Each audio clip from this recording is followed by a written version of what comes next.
ഉറങ്ങാൻ കിടക്കുമ്പോൾ ഒരു മരുന്നുണ്ട്.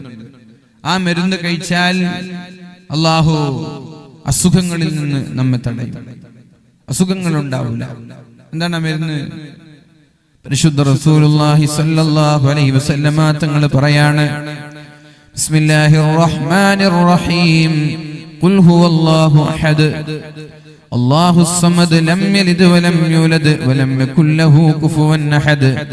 ബിസ്മില്ലാഹിർ റഹ്മാനിർ റഹീം, قل أعوذ برب الفلق من شر ما خلق ومن شر غاسق إذا وقب ومن شر النفاثات في العقد ومن شر حاسد إذا حسد.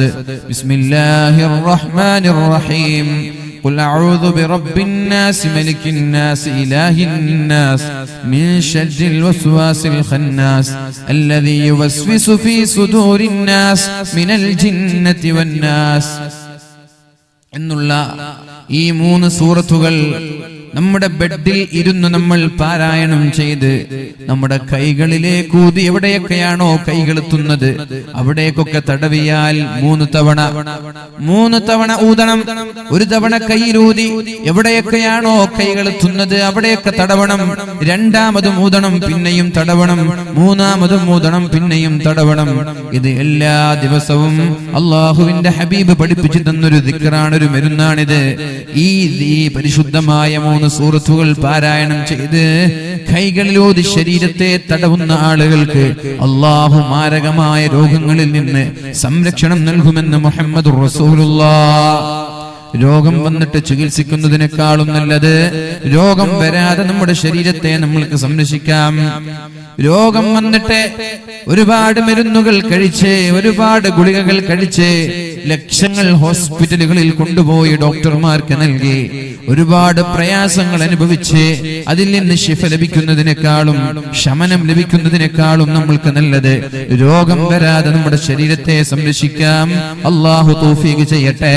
അതുകൊണ്ട് ആഫിയത്ത് ആഗ്രഹിക്കുന്ന ആളുകൾ, ആരോഗ്യം ആഗ്രഹിക്കുന്ന ആളുകൾ, മരണം വരെ ശാരീരിക ആരോഗ്യം നിലനിർത്താൻ ആഗ്രഹിക്കുന്ന ആളുകൾ ഇൻഷാ അല്ലാഹ് ഇന്നു മുതൽ ഉറങ്ങാൻ കിടക്കുമ്പോ വുളൂ ചെയ്ത് ബെഡ്റൂമിലേക്ക് വരണം. വുളൂ ചെയ്യാതെ കിടന്നുറങ്ങരുത്.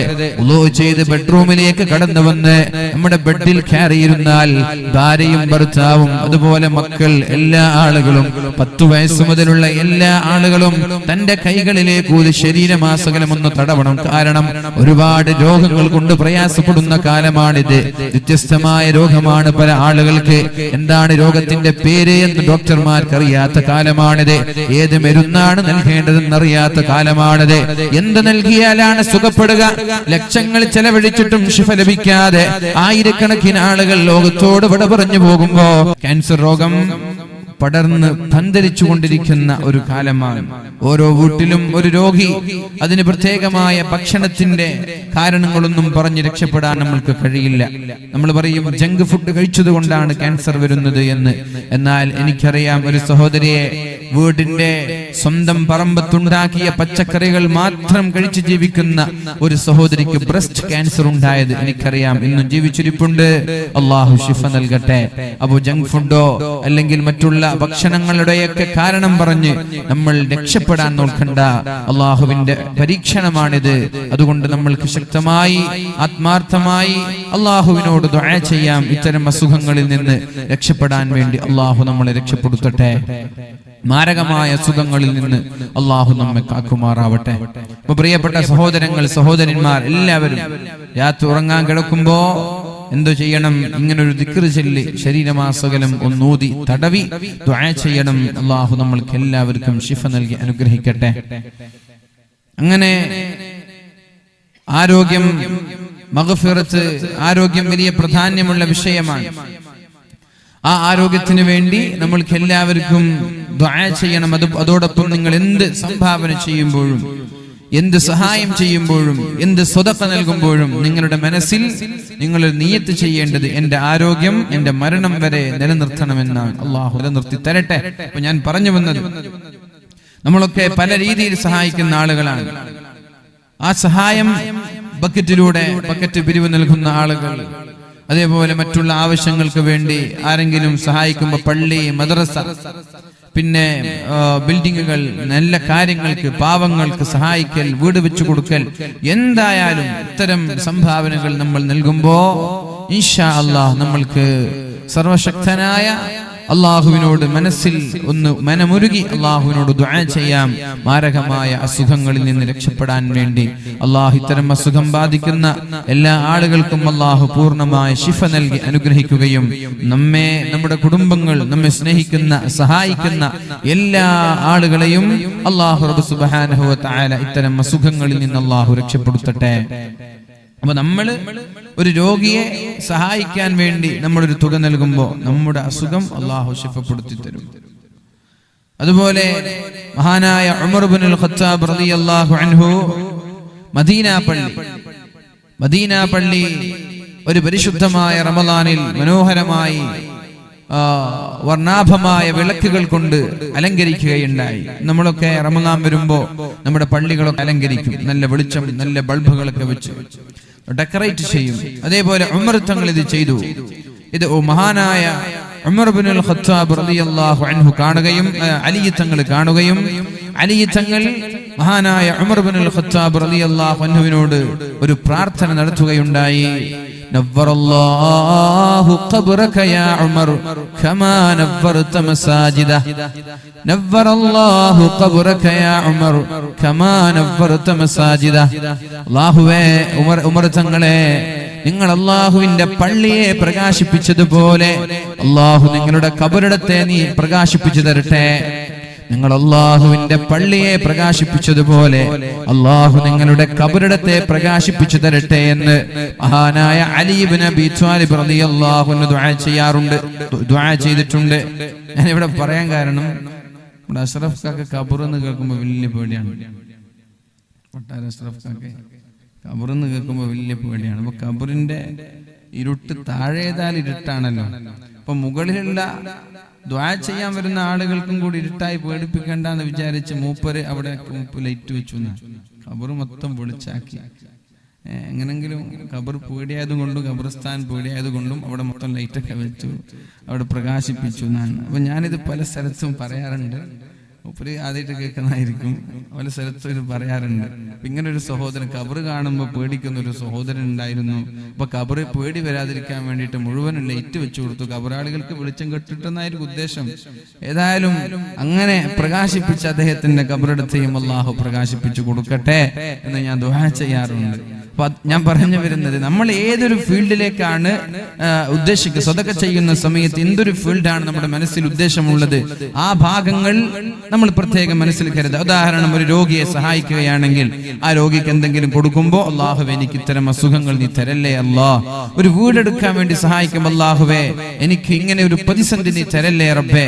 ഒരു പള്ളിയെ സഹായിക്കുമ്പോൾ അല്ലാഹുവേ, ഇതിന് പകരം ഈ സ്വർഗീയ ലോകത്തൊരു വീട് നീ എനിക്ക് പകരം തരണേ അല്ലാ. ഇങ്ങനെ ഓരോ രീതിയിൽ എന്ത് സഹായം ചെയ്യുമ്പോഴും നല്ലൊരു നിയ്യത്തോടുകൂടി നമ്മൾ സ്വതക്ക ചെയ്യണം. അല്ലാഹു റബ്ബ് സുബ്ഹാനഹു വ തആല നമ്മുടെ ഹലാലായ ഉദ്ദേശങ്ങളൊക്കെ നിറവേറ്റി തരട്ടെ. അപ്പോ പ്രിയപ്പെട്ട ചെറുപ്പക്കാരുമായി ബന്ധപ്പെട്ട് ഒരു വിഷയം ഇവിടെ ചർച്ച ചെയ്യണമെന്നാണ് സംഘാടകർ സൂചിപ്പിച്ചിട്ടുള്ളത്. എനിക്ക് പറയാനുള്ളത്, അല്ലാഹുവിന്റെ ഹബീബ് സല്ലല്ലാഹു അലൈഹി വസല്ലമ തങ്ങളോട് അല്ലാഹു ഓതിക്കൊടുത്ത മനോഹരമായ ഈ ആയത്താണ്. ബിസ്മില്ലാഹിർ റഹ്മാനിർ റഹീം. فبما رحمة من الله لنت لهم ولو كنت فظا غليظ القلب لانفضوا من حولك فاعف عنهم واستغفر لهم وشاورهم في الأمر فإذا عزمت فتوكل على الله إن الله يحب المتوكلين. ചെറുപ്പക്കാരെ, നിങ്ങൾ മാന്യമായി പെരുമാറണം, നല്ല സ്വഭാവത്തിന്റെ ഉടമകളാവണം. ഫബിമാ റഹ്മത്തിൻ മിനല്ലാഹി ലിൻത ലഹും. നബി തങ്ങളോട് പറയാണ് അല്ലാഹു തആല, അല്ലാഹുവിന്റെ കാരുണ്യം കൊണ്ടാണ് നിങ്ങൾ ജനങ്ങളോട് വളരെ മാന്യമായി പെരുമാറിയത്. ആരെയും വെറുപ്പിക്കാതെ, ആരെയും ചൊടിപ്പിക്കാതെ നിങ്ങൾ എത്ര മനോഹരമായിട്ടാണ് ആളുകളോട് പെരുമാറിയത്. ശക്തമായ ചുട്ടുപൊള്ളുന്ന മണലാരുണ്യത്തിലൂടെ നഗ്നനാക്കി ഒരു കുപ്പായം പോലും നൽകാതെ മഹാനായ ബിലാൽ ഇബ്നു റബാഹ് റളിയല്ലാഹു അൻഹുവിനെ വളരെ ദയനീയമായി വലിച്ചു കൊണ്ടുപോയി ശരീരത്തിലേക്ക് തുരുതുരാ ചാട്ടവാറുകൾ കൊണ്ട് ആഞ്ഞടിച്ച് ശക്തമായ ചുട്ടുകൊള്ളുന്ന വനഭൂമിയിൽ തിളച്ചു മറിയുന്ന വെള്ളം ശരീരത്തിലേക്ക് ഒഴിച്ച് മഹാനായ ബിലാൽ ഇബ്നു റബാഹ് റളിയല്ലാഹു അൻഹു ദാഹിക്കുമ്പോ അൽമാ വെള്ളം തരണേ എന്ന് ദുആ വിളിച്ചു പറഞ്ഞപ്പോ ഫറഫഅ സൗബഹു വബാല ഇലാ ഫമിഹി മഹാനായ ബിലാൽ തങ്ങളുടെ യജമാനൻ തന്റെ വസ്ത്രം ഉയർത്തി ബിലാൽ തങ്ങളുടെ വായയിലേക്ക് മൂത്രമൊഴിച്ചു കൊടുത്തിട്ടുണ്ട്. മഹദിയായ സുമയ്യ ബീവി റളിയല്ലാഹു അൻഹയെ ഇസ്ലാം സ്വീകരിച്ചത് കാരണത്താൽ വളരെ നിഷ്ഠൂരമായി ലൈംഗികാവയവങ്ങളിലേക്ക് ഇരുമ്പിന്റെ ദണ്ഡുകൾ കുത്തിക്കയറ്റി ദയനീയമായി കൊല ചെയ്തിട്ടുണ്ട്. ഇത്തരം ആളുകളോട് വരെ അള്ളാഹുവിന്റെ ഹബീബ് വളരെ മാന്യമായിട്ടാണ് പെരുമാറിയത്. ഇവിടെയാണ് വിഷയം. വലാ തസ്തവിൽ ഹസനതു വലസ്സയ്യിഅ നന്മയും തിന്മയും ഒരിക്കലും ഒരുമിച്ച് കൂടൂല. നന്മയും തിന്മയും ഒരിക്കലും സമമാവുകയില്ല. ആരെങ്കിലും ഒരു തെറ്റ് ചെയ്യുമ്പോൾ അവരോട് വളരെ നല്ല രീതിയിലാണ് നിങ്ങൾ പെരുമാറേണ്ടത്. തെറ്റ് ചെയ്യുന്നവരോട് അതേ നാണയത്തിൽ തിരിച്ചടിക്കരുത്. തെറ്റ് ചെയ്യുന്നവരോട് വളരെ മാന്യമായിട്ടാണ് നിങ്ങൾ പെരുമാറേണ്ടത്. അങ്ങനെ പെരുമാറിയാലോ നിന്റെ ഏറ്റവും വലിയ ശത്രുവാണെങ്കിൽ, നിന്നെ ആക്രമിക്കാനും നശിപ്പിക്കാനും തകർക്കാനും വരുന്ന ശത്രുവാണെങ്കിൽ വരെ അവര് നിന്റെ ഇഷ്ടക്കാരായ നിന്റെ സ്വന്തം ചങ്ങാതിമാരായി മാറുന്നത് നിനക്ക് കാണാമെന്ന് അള്ളാഹു പരിശുദ്ധ ഖുർആനിലൂടെ പറഞ്ഞത് വെറുതെയല്ല, അല്ലെ? നമ്മൾ അവരെ ഇത്തരം ഇങ്ങനെ ഒരു കേസ് നമ്മൾ പിടിക്കുമ്പോ ഉടനെ തെങ്ങിലൊക്കെ കെട്ടിയിട്ട് കൊടുക്കലല്ല. അവരെ പിടിച്ചു, മാന്യമായി അവർക്ക് പെരുമാറി, ഇത് ആവർത്തിക്കരുത് മോനെ, ഇതൊക്കെ മോശമല്ലേ എന്ന രീതിയിൽ അവർക്ക് നൽകിയാൽ അവർ നമ്മുടെ സ്വന്തക്കാരായി, നമ്മുടെ ഇഷ്ടക്കാരായി, നമ്മുടെ സുഹൃത്തുക്കളായി അവർ മാറും. അത്തരം ചില സംഭവങ്ങളാണ് നമ്മൾക്ക് ഇന്നിവിടെ ചർച്ച ചെയ്യാനുള്ളത്. മഹാനായ ഇബ്രാഹിം ഇബ്നു അദ്ഹം റളിയല്ലാഹു അൻഹു ഒരു ദിവസം ഇങ്ങനെ നടന്നുകൊണ്ടിരിക്കുകയാണ്. ഒരു ജൂതന്റെ സമീപത്തോടുകൂടെ നടന്നു പോകുമ്പോഴാണ് ജൂതന്റെ കയ്യിൽ ഒരു നായയുണ്ട്. ഒരു നായയും പിടിച്ച് ജൂതൻ നടക്കാൻ. അതുവഴിയാണ് ഇബ്രാഹിം ഇബ്നു അദ്ഹം റളിയല്ലാഹു അൻഹു നടന്നു പോയത്. ഇബ്രാഹിം ഇബ്നു അദ്ഹം റളിയല്ലാഹു അൻഹുവിനെ പരിചയമില്ലാത്ത ഒരാൾ ഇവിടെ ഉണ്ടാവില്ല. അധികാരത്തിന്റെ ചെങ്കോല് വലിച്ചെറിഞ്ഞ്, അധികാരത്തിന്റെ രാജകീയ പ്രൗഢി വലിച്ചെറിഞ്ഞ് ത്യാഗത്തിന്റെയും സുഹുദിന്റെയും സൂഫിസത്തിന്റെയും മേഖലകളിലേക്ക് യാത്ര തിരിച്ച വലിയൊരു മഹാനാണ് ഇബ്രാഹിം ഇബ്നു അദ്ഹം റളിയല്ലാഹു അൻഹു. ഒരുപാട് പ്രഗത്ഭരായ ശിഷ്യന്മാരെ വളർത്തിയെടുത്ത മഹാനാണ്. ശഖീഖുൽ ബൽഖി ഇബ്രാഹിം ഇബ്നു അദ്ഹമിന്റെ ശിഷ്യനാണ്. ആ ഇബ്രാഹിം ഇബ്നു അദ്ഹം റളിയല്ലാഹു അൻഹു ഇങ്ങനെ നടന്നു പോകുമ്പോഴാണ് നായയെ കയ്യിൽ പിടിച്ചുകൊണ്ടൊരു ജൂതൻ ആ സ്ഥലത്ത് നിൽക്കുന്നത് കാണാനിടയായത്. ഇബ്രാഹിം ഇബ്നു അദ്ഹമിനെ പ്രകോപിപ്പിക്കാൻ ജൂതൻ തീരുമാനിച്ചു. ഇബ്രാഹിം ഇബ്നു അദ്ഹം സമീപത്തേക്ക് എത്തിയപ്പോൾ ജൂതൻ പറയുകയുണ്ടായി, യാ ഇബ്രാഹിം ലഹിയതുക ഹാദിഹി അത്ഹറു മിൻ ദനബി കൽബി. നിന്റെ ഈ താടിയാണോ അല്ല എന്റെ നായയുടെ വാലാണോ ശുദ്ധിയുള്ളത്? അംദനബു കൽബി അത്ഹറു മിൻ ലഹിയതിക. അല്ല എന്റെ നായയുടെ വാലാണോ നിന്റെ താടിയേക്കാൾ ശുദ്ധിയുള്ളത്?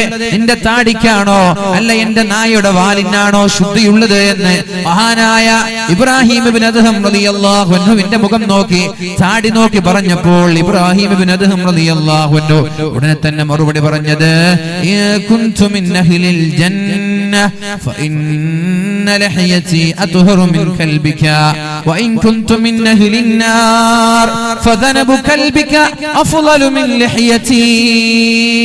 ഞാൻ സ്വർഗ്ഗക്കാരനാണെങ്കിൽ, ഞാൻ മരിച്ച് സ്വർഗ്ഗത്തിലേക്ക് പോകുന്ന സ്വർഗ്ഗാവകാശിയാണെങ്കിൽ നിന്റെ നായയുടെ വാലിനേക്കാളും ശുദ്ധി എന്റെ താടിക്കാണ്.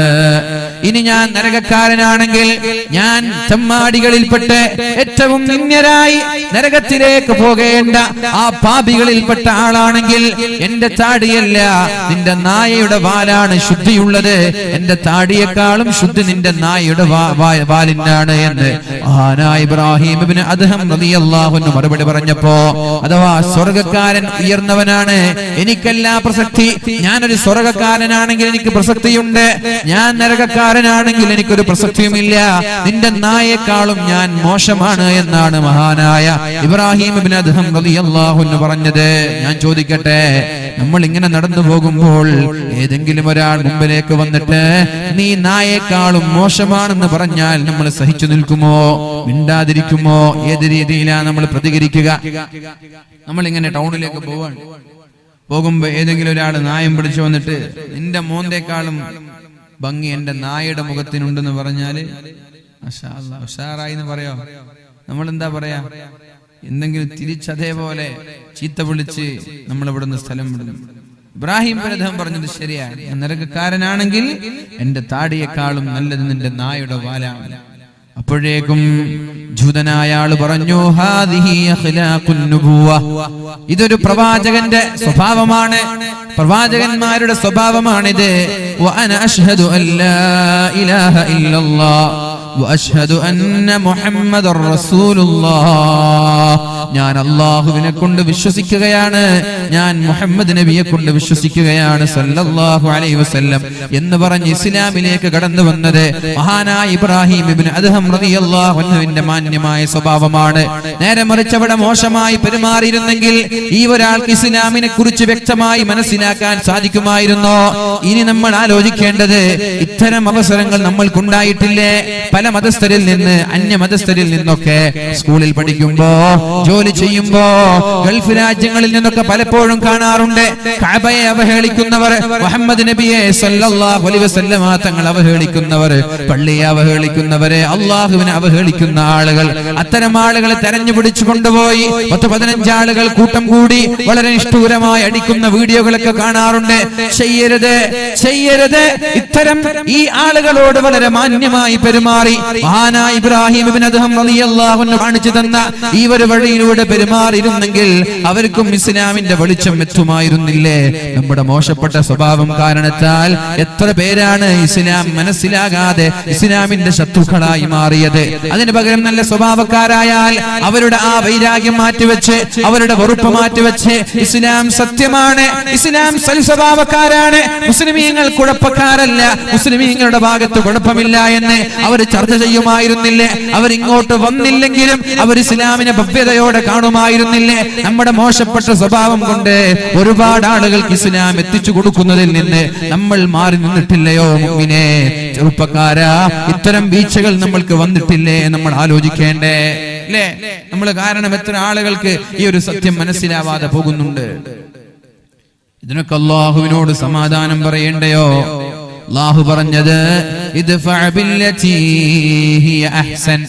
എത്ര മോശമായി നിങ്ങളോട് പെരുമാറുകയാണെങ്കിലും വളരെ മാന്യമായിട്ടേ നിങ്ങൾ പെരുമാറാൻ പാടുള്ളൂ. നിങ്ങളുടെ ഭാഗത്ത് ഒരു മൈനസ് പോയിന്റ് ഒരാൾക്ക് കിട്ടാൻ പാടില്ല. അങ്ങനെയായാൽ നിങ്ങളുടെ ശത്രുക്കൾ നിങ്ങളുടെ അടുത്ത ചങ്ങാതിയായി മാറുമെന്നല്ലേ പറഞ്ഞത്? ഈ ജൂതനെ ഇസ്ലാമിന്റെ വെളിച്ചം കണ്ടത്, ഇസ്ലാം എന്താണെന്ന് മനസ്സിലായത് മഹാനായ ഇബ്രാഹിം ഇബ്നു അദ്ഹം റളിയല്ലാഹു അൻഹു മാന്യമായി പെരുമാറിയത് കൊണ്ടല്ലേ? അതുകൊണ്ട് സ്വൽസ്വഭാവത്തിന്റെ ഉടമകളായി മാറാൻ നമ്മൾ ശ്രമിക്കണം. നമ്മുടെ സ്വഭാവം കാണുമ്പോ മറ്റുള്ളവർ ഇസ്ലാമിനെ കുറിച്ച് പഠിക്കണം. നമ്മുടെ പ്രവൃത്തിയിൽ നിന്ന്, നമ്മുടെ പെരുമാറ്റത്തിൽ നിന്ന് ഇസ്ലാം എന്നാൽ വളരെ മഹത്വമാണ്, ഇസ്ലാം എന്നാൽ വളരെ സംസ്കാരമുള്ള മതങ്ങളാണ് എന്ന് മറ്റുള്ളവർക്ക് മനസ്സിലാകുന്ന രീതിയിലാണ് നമ്മൾ പെരുമാറേണ്ടത്. അല്ലാഹു തൗഫീഖ് നൽകട്ടെ, അല്ലാഹു തൗഫീഖ് നൽകട്ടെ. രണ്ടാമത്തൊരു സംഭവം ഞാൻ പറയട്ടെ. മഹാനായ അബൂ ഹുറൈറ റളിയല്ലാഹു അൻഹു. അപ്പോൾ ഇന്നത്തെ ചർച്ച ഈ ഒരു രീതിയിലേക്കാണ് നിങ്ങൾ ഞാൻ കൊണ്ടുവരാൻ ശ്രമിക്കുന്നത്. സഹോദരിമാർ, സഹോദരന്മാർ എല്ലാവരും നമ്മുടെ സ്വഭാവം സംസ്കരിച്ച് മാന്യമായ ഉത്തമമായ സ്വഭാവത്തിന്റെ ഉടമകളായി മാറാൻ നമ്മൾ ശ്രമിക്കണം. അല്ലാഹു തൗഫീഖ് ചെയ്യട്ടെ. മഹാനായ അബൂ ഹുറൈറ റളിയല്ലാഹു അൻഹു അദ്ദേഹം ഒരു വഴിയിലൂടെ നടന്നു പോകുമ്പോഴാണ് അബൂ ഹുറൈറ റളിയല്ലാഹു അൻഹുവിനെ വളരെ മോശമായി ചീത്ത പറയുന്നത്. സബ്ബ റജുലുൻ അബൂ ഹുറൈറ, അബൂ ഹുറൈറയെ വളരെ മോശമായി ചീത്ത പറയുകയുണ്ടായി. എന്തൊക്കെയോ വായിൽ വന്നു, അതെല്ലാം വിളിച്ചു പറഞ്ഞു. ഫലമ്മൻതഹാ, അങ്ങനെ ചീത്ത പറഞ്ഞിട്ടൊന്ന് നിർത്തിയപ്പോ, നമുക്ക് വൈകുന്നേരം വരെ ചീത്ത പറയാൻ പറ്റൂലല്ലോ, അപ്പൊ ഇങ്ങനെ വായിൽ വരുന്നത് തൊള്ളയിൽ വരുന്നതൊക്കെ പറഞ്ഞു. കുറച്ച് കഴിഞ്ഞപ്പോ നിർത്തിയപ്പോ മഹാനായ അബൂ ഹുറൈറ റളിയല്ലാഹു അൻഹു ചോദിക്കുകയുണ്ടായി, ഇൻതഹൈത, നിർത്തിയോ, ഇനിയുണ്ടോ? പറഞ്ഞു, ഞാൻ നിർത്തി. വഇൻ അറദ്ത അൻ അസീദക സിദ്തുക, ഇനിയും വേണമെങ്കിൽ ഇനിയും ഞാൻ പറയാം, ഇനിയും വേണമെങ്കിൽ ഞാൻ ഇനിയും പറയാം. അപ്പൊ മഹാനായ അബൂ ഹുറൈറ റളിയല്ലാഹു അൻഹു തന്റെ അടിമസ്ത്രീയെ വിളിക്കുകയാണ്. യാ ജാരിയ, അടിമസ്ത്രീയെ ഇങ്ങോട്ട് വാ എന്ന് പറഞ്ഞു വിളിച്ചപ്പോ ഈ മനുഷ്യൻ എന്തിനാണ് വിളിക്കുന്നത്, എന്ത് ചെയ്യാനാണ് അബൂ ഹുറൈറ ഒരുങ്ങുന്നത് എന്ന് നോക്കി കാത്തിരിക്കുകയാണ്. അബൂ ഹുറൈറ റളിയല്ലാഹു അൻഹു അടിമസ്ത്രീയോട് പറഞ്ഞു, വുളൂ ചെയ്യാനുള്ള വെള്ളം കൊണ്ടുവാ, വുളൂ ചെയ്യാനുള്ള വെള്ളം കൊണ്ടുവരാൻ. മഹാനായ അബൂ ഹുറൈറ റളിയല്ലാഹു അൻഹു പറഞ്ഞു, ഫതവല്ല അബൂ ഹുറൈറ, വുളൂ ചെയ്തു, വതവജ്ജഹ ഇലൽ ഖിബ്ല, ഖിബ്ലയിലേക്ക് മുന്നിട്ടു. എന്നിട്ട് അല്ലാഹുവിനോട് ദുആ ചെയ്തു, അല്ലാഹുമ്മ ഇന്ന അബ്ദക ഹാദാ സബ്ബനി, അല്ലാഹുവേ ഈ മനുഷ്യൻ എന്നെ ചീത്ത പറഞ്ഞിട്ടുണ്ട് റബ്ബേ. വഖാല അന്നി മാ ലം അഅലംഹു മിൻ നഫ്സി, ഞാൻ അറിയാത്ത, എന്റെ ജീവിതത്തിൽ ഞാൻ അറിയാത്ത ഒരുപാട് കാര്യങ്ങൾ ഇയാൾ എനിക്കെതിരെ പറഞ്ഞിട്ടുണ്ട് റബ്ബേ. അല്ലാഹുമ്മ ഇൻ കാന അബ്ദുക ഹാദാ സാദിഖാ, ഇയാൾ പറഞ്ഞത് സത്യമാണെങ്കിൽ ഫഗ്ഫിർ ലീ, എനിക്ക് നീ പുറത്തു താ അല്ലാഹ്. ഇയാൾ എന്നെ കുറിച്ച് ഞാൻ അറിയാത്ത ഒരുപാട് ആക്ഷേപങ്ങൾ, ഒരുപാട് ആരോപണങ്ങൾ ഉന്നയിക്കുകയുണ്ടായി. ഇയാൾ പറഞ്ഞതൊക്കെ സത്യമാണ്, ആ സ്വഭാവമൊക്കെ എനിക്കുണ്ടെങ്കിൽ എനിക്ക് നീ പുറത്തു താ അല്ലാഹ്, എനിക്ക് നീ മാപ്പ് താ അല്ലാഹ്. അല്ലാഹുമ്മ ഇൻ കാന അബ്ദുക ഹാദാ കാദിബാ, അല്ലാഹുവേ ഇയാൾ എന്നെ കുറിച്ച് പറഞ്ഞത് പച്ചക്കള്ളമാണെങ്കിൽ, ഞാൻ ചെയ്യാത്തൊരു പ്രവൃത്തിയാണ് ഇയാൾ എന്നെ കുറിച്ച് പറഞ്ഞതെങ്കിൽ, അല്ലാഹുമ്മ ഫഗ്ഫിർ ലഹു, അയാൾക്ക് നീ മാപ്പ് കൊടുക്കല്ലാ, അയാൾക്ക് നീ മാപ്പ് കൊടുക്കല്ലാ, അല്ലാഹുവേ അയാൾക്ക് നീ പുറത്തു കൊടുക്കല്ലാ എന്ന് മഹാനായ അബൂ ഹുറൈറ റളിയല്ലാഹു അൻഹു ദുആ ചെയ്തപ്പോ അബൂ ഹുറൈറയുടെ മുമ്പിലേക്ക് ആ ചെറുപ്പക്കാരൻ അബൂ ഹുറൈറയെ കെട്ടിപ്പിടിച്ചുകൊണ്ട്, അബൂ ഹുറൈറയെ ചുംബിച്ചുകൊണ്ട്, അബൂ ഹുറൈറയുടെ സ്വന്തം ചങ്ങാതിയായി, ഇഷ്ടക്കാരനായി മാറുന്നൊരു സംഭവം ഹദീസിൽ കാണാം. എന്താ? ചീത്ത പറഞ്ഞ ആൾക്ക് പുറത്തു കൊടുക്കാൻ, അല്ലാഹുവിനോട് ദുആ ചെയ്യാൻ. ഇപ്പൊ നമ്മളെ വീട്ടിലേക്ക് വന്നിട്ട് ഒരാൾ ചീത്ത പറയാൻ, അല്ലെങ്കിൽ ഫേസ്ബുക്കിലൂടെ, സോഷ്യൽ മീഡിയയിലൂടെ ഒക്കെ ഇന്നാലിന്ന വ്യക്തിക്കെതിരെ ഗുരുതരമായ ആരോപണങ്ങൾ ഉന്നയിക്കാൻ, നമ്മൾക്കെതിരെ ഒരു ആരോപണം, അയാൾ ഇങ്ങനെയാക്കി എന്നൊക്കെ പറഞ്ഞിട്ട് ഒരു ആരോപണം, നമ്മൾക്ക് അങ്ങനെ ഒന്നും അറിയില്ല. വായിക്കുമ്പോഴാണ് യാ അല്ലാഹ്, പ്രത്യേകിച്ചിട്ട് വേദന്മാരായ ആളുകൾക്ക് വലിയ വലിയ ആരോപണങ്ങളൊക്കെ ഉണ്ടാവാറുണ്ട്, വ്യത്യസ്തമായ ആളുകൾക്ക്. അപ്പൊ ഈ വാല് പറയുന്ന ആളുകൾക്ക് ഇത് അറിയൂലായിരിക്കും. വേറെ ആരെങ്കിലും ഫോൺ വിളിച്ച് നിങ്ങളെ കുറിച്ച് ഇങ്ങനെയൊക്കെ കേൾക്കുന്നുണ്ടല്ലോ, സുബ്ഹാനല്ലാഹ്, എനിക്കത് ചിന്തിച്ചിട്ട് പോലുമില്ല. അപ്പൊ ഇങ്ങനെ ഒരു ആരോപണം നമ്മൾ കേൾക്കുമ്പോ നമ്മൾ എങ്ങനെയാ പ്രതികരിക്കുക? ആരോപണം ഉന്നയിച്ച ആൾക്കെതിരെ വളരെ മോശമായി പ്രതികരിക്കും. ഞാൻ ഒരിക്കലും മാപ്പ് നൽകൂല, ഞാൻ മരിച്ചാലും മാപ്പ് നൽകൂല, എന്റെ മയ്യിത്ത് കാണാനും വരരുത്, അങ്ങനെയൊക്കെ പറയുന്ന ആളുകൾ, എന്റെ മയ്യിത്ത് കാണരുതെന്നൊക്കെ പറയുന്ന ആളുകൾ. എന്തിനാണത്? അത് വളരെ മോശമാണ്. നമ്മളെല്ലാവർക്കും മാപ്പ് കൊടുക്കാം. നമ്മളോട് മോശമായി പെരുമാറിയവർക്ക് നമ്മൾക്ക് മാപ്പ് നൽകാം, പകയും വൈരാഗ്യവും വേണ്ട.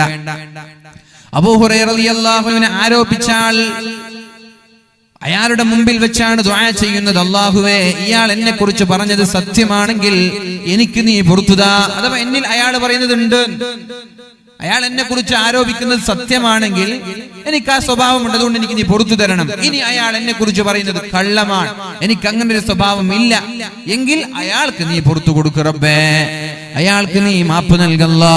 ഇതിന്റെ പേരിൽ നാളെ ആഖിറത്തിൽ അയാളെ ശിക്ഷിക്കല്ലേ റബ്ബേ.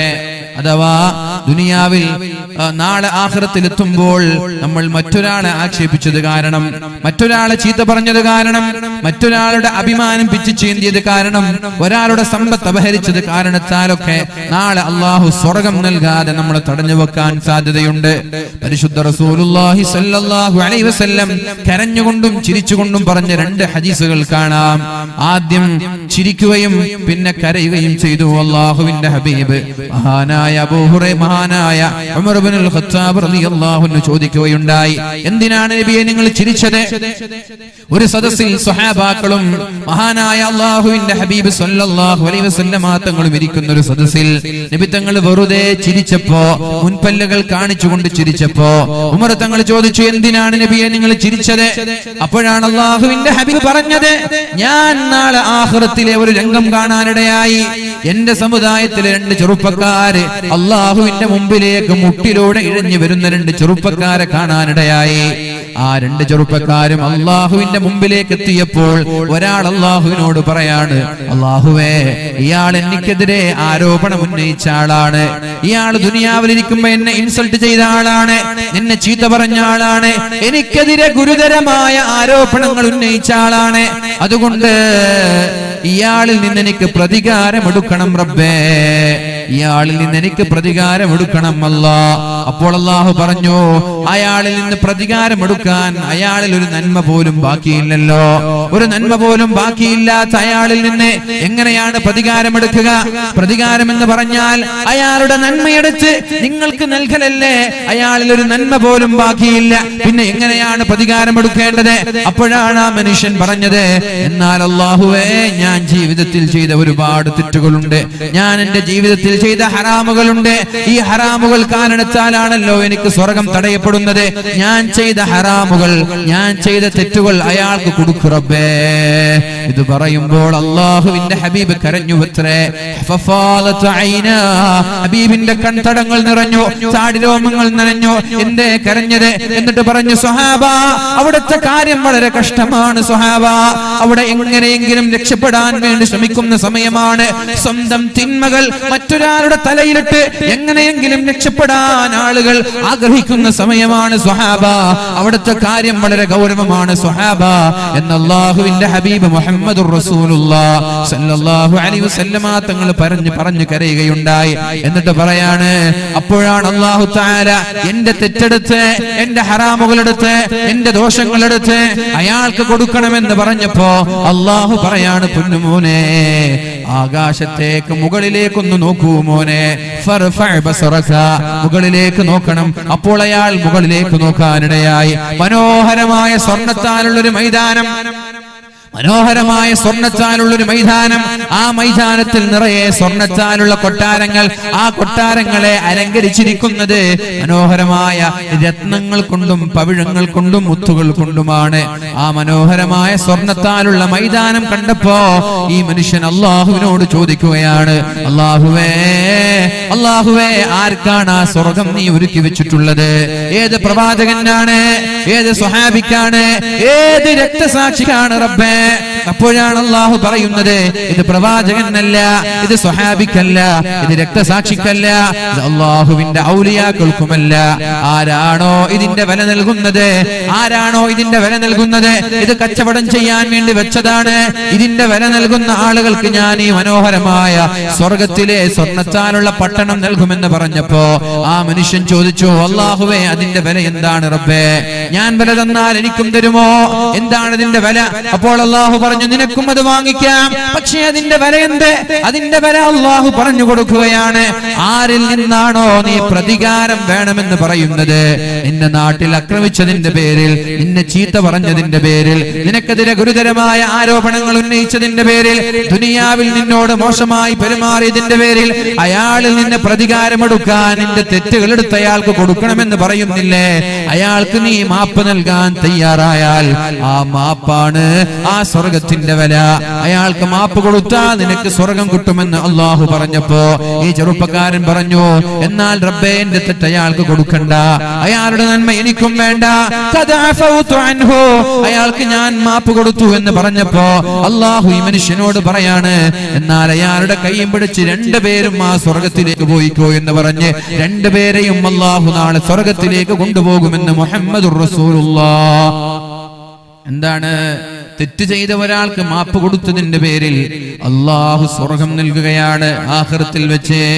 അതല്ലേ അല്ലാഹു പറഞ്ഞത്, വഅഫു വസ്ഫഹു നിങ്ങൾ മാപ്പ് നൽകണം, ജനങ്ങൾക്ക് വിട്ടുവീഴ്ച ചെയ്യണം. അലാ തുഹിബ്ബൂന അൻ യഗ്ഫിറല്ലാഹു ലക്കും, അല്ലാഹു നിങ്ങൾക്ക് പുറത്തു തരാൻ നിങ്ങൾ ഇഷ്ടപ്പെടുന്നില്ലയോ? നമ്മൾ എത്ര തെറ്റുകളാണ് ചെയ്തത്? പ്രായപൂർത്തി എത്തിയത് മുതൽ ഇന്നേ വരെ നമ്മൾ ചെയ്ത തെറ്റുകൾ എണ്ണിയാൽ എത്ര തെറ്റുകൾ ഉണ്ടാകും? 60 വർഷം ജീവിക്കുന്ന ഒരാൾ 21,500 ദിവസമല്ലേ ജീവിക്കുന്നത്? 60 വർഷം ജീവിക്കുന്ന ഒരാൾ 21,500 ദിവസമല്ലേ ജീവിക്കുന്നത്? ഒരു ദിവസം ഒരു തെറ്റ് ചെയ്താൽ അള്ളാഹുവിനെ സമീപിക്കുമ്പോൾ അയാളുടെ തിന്മയുടെ ഏടിൽ 21,500 തെറ്റുണ്ടാവില്ലയോ? ഇനി ഒരു ദിവസം ഒന്നല്ല, ആയിരക്കണക്കിന് തെറ്റ് ചെയ്യുന്ന നമ്മൾ 21,500 ദിവസം ആയിരക്കണക്കിന് തെറ്റുകൾ ചെയ്ത് നാളെ അള്ളാഹുവിന്റെ കോടതിയിലെത്തുമ്പോൾ ഈ തെറ്റുകളൊക്കെ അഭിമുഖീകരിക്കേണ്ടി വരൂലേ? ഇതിനെങ്ങനെയാണ് റബ്ബിനോട് സമാധാനം പറയുന്നത് എന്ന് ആലോചിച്ച് മഹാനായ ഇബ്നു സമ്മർ റളിയല്ലാഹു അൻഹു ബോധം കെട്ട് അവിടെ തന്നെ വീണു മരിക്കുകയാണ്. ആലോചിച്ചത് എന്താ? 60 വയസ്സായ ഒരാൾ ജീവിക്കുന്നത് 21,500 ദിവസം. ഒരു ദിവസം ഒരു തെറ്റ് ചെയ്താൽ തന്നെ 21,000 തെറ്റായി. എന്നാൽ ഒരു ദിവസം 1000 തെറ്റ് ചെയ്യുന്ന നമ്മൾ 60 വർഷം ജീവിച്ചാൽ എത്ര തെറ്റുണ്ടാകും? അവിടെ തന്നെ ബോധം കെട്ടു വീണു, അവിടെ തന്നെ മരിച്ചുപോയി. ആലോചിക്കേണ്ട വിഷയല്ലേ അല്ലേ? ഇങ്ങനെ ഓരോ ദിവസവും ആയിരക്കണക്കിന് തെറ്റ് ചെയ്യുന്ന നമ്മൾക്ക് അള്ളാഹു പുറത്തു തരാൻ നമ്മൾ ആഗ്രഹിക്കുന്നില്ലേ? അല്ലേ? നമ്മൾ ചെയ്ത തെറ്റൊക്കെ അള്ളാഹു പുറത്തു തരണ്ടേ? അള്ളാഹു തെറ്റുകൾ പുറത്തു തരാതെ ആർക്കെങ്കിലും ഇവിടെ രക്ഷപ്പെടാൻ പറ്റുമെന്ന് തോന്നുന്നുണ്ടോ? ഉണ്ടോ? നിങ്ങളിവിടെ ഇല്ല, ഉറക്കം വരുന്നുണ്ടോ? രാവിലെ എണീറ്റത് മുതൽ കാണുന്നത് ഹറാം, കേൾക്കുന്നത് ഹറാം, പ്രവർത്തിക്കുന്നതും ഹറാം. ഇങ്ങനെ 6000 തെറ്റ് ചെയ്യുന്ന നമ്മൾ എങ്ങനെയാണ് നാളെ രക്ഷപ്പെടുക? ഒരു സ്വലാത്തിന് അള്ളാഹു 10 ദോഷങ്ങളാണ് പുറത്തു തരുന്നത്. 60 തെറ്റിപ്പ് പുറത്തു തന്ന് കഴിഞ്ഞു, അതിൽ സംശയമില്ല. അപ്പൊ 100 സ്വലാത്ത് ഒരാൾ ചൊല്ലിയാലോ എത്ര തെറ്റ് പുറത്തുവരും? 1000 തെറ്റ് പുറത്തുവരും. പല രീതിയിലുള്ള ദോഷങ്ങളുണ്ടെന്നാണ്, പല രീതിയിലുള്ള തെറ്റുകളുണ്ട്. ചില തെറ്റുകൾ സ്വലാത്ത് ചൊല്ലിയാലാണ് പുറത്തു തരിക. ചില തെറ്റുകൾ പുറത്തു തരുന്നത് സ്വതക്ക കൊടുക്കുമ്പോഴാണ്. ചില തെറ്റുകൾ പുറത്തു തരുന്നത് ഹജ്ജ് ചെയ്യുമ്പോഴാണ്. ചില തെറ്റുകൾ ഉംറ, ചില തെറ്റുകൾ നിസ്കരിക്കുമ്പോൾ. ഇങ്ങനെയൊക്കെ ഓരോ തെറ്റുകൾ ഓരോ രീതിയിലാണ് പൊറുക്കപ്പെടുക.